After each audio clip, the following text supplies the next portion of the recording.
My name is Donwell. I'm 35 years old. I'm originally from Zimbabwe. I came to South Africa to seek for refugee. When I came to South Africa, my life was a threat in Zimbabwe because of my gender, because I'm a transgender. I was born an intersex person, but inside me, I feel like I'm a man. So for me, my outside appearance, it was for a woman.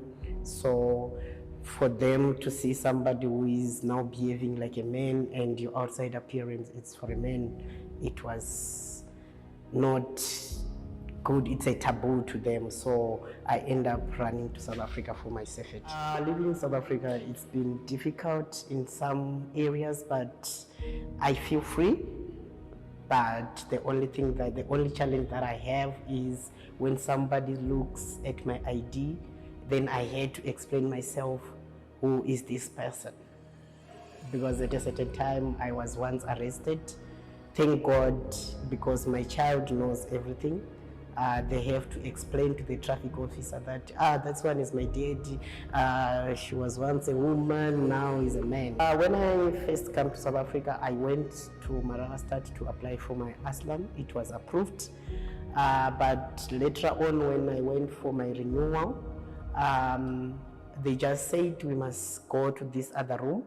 I think we were about 10 of us. They took our aslams. We thought we were going to renew our aslams. But on our way going to that room, there was no room.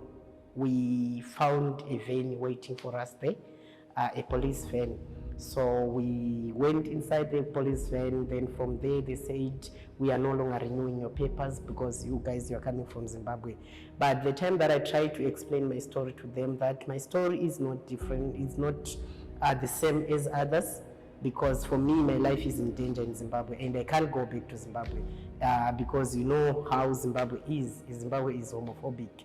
So the guy just said, if you have got something, then I had to give him the coding money. Then he released me on the way going to the prison. But I had to go back. Then COVID happens. I stayed without papers. Currently, I don't have papers. I'm just using my Zimbabwean ID. When they said we must do the online application, I did that. Then I went to Marabastad. Then they said they are not helping any Zimbabwean.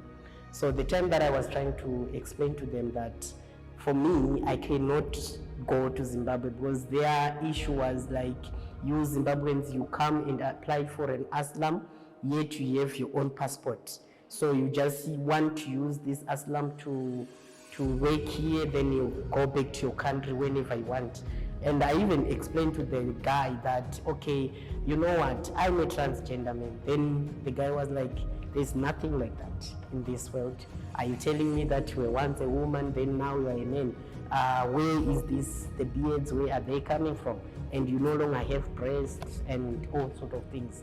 Right now I'm sick, but I can't go to the public facility. Why? Because when I go there, definitely they'll call each other and say, come show me, come and hear this story. This person was once a woman and now is a man. Come, like instead of them concentrating on my sickness, they are now concentrating on my gender. So normally if I'm sick, I will just go to the pharmacy and buy some meds. If they are not working, if I don't have chance to come to the trans clinic here in Joburg, then I'll just stay like that because I have fear for being confronted by the nurses. They will be confronting you. What happened? Tell us your story. So that it's hard on itself.